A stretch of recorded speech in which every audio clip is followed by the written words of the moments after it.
खन्थाइनि मुं बावगारगौमोन फुलस्रि। खन्थाइखौ लिरदों बिथां देरहासार हायनारिया।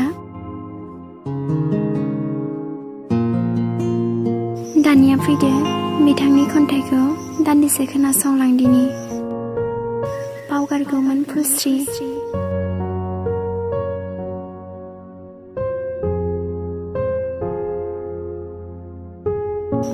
हानायमोनब्ला बावगारगौमोन फुलस्रि।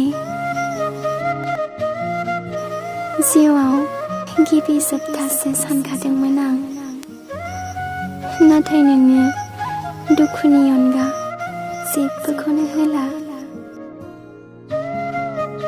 माबायदि अनो आंखौ, माबायदि मोजां मोनो आंखौ। आं गोदाव सोराव जायो, मेगनजोंसो गोब्राब मोदै बोहैलाबायो। बेनो नामा नोंनि मोजां मोननाया? हानायमोनब्ला बावगारगौमोन फुलस्रि।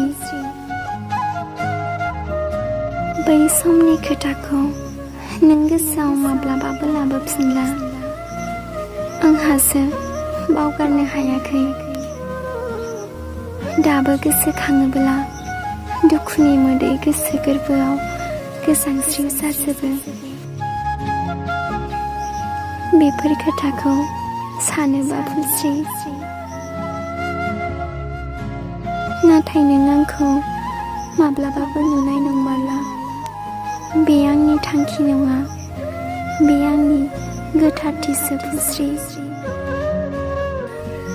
अब्लासो नों बुजिगोन, अब्लासो नों गाबगोन। माबायदि दुखु जायो, माबायदि मोजां मोनो। हानायमोनब्ला बावगारगौमोन फुलस्रि। खन्थाइया एसेनोसै, गोजोन्थों।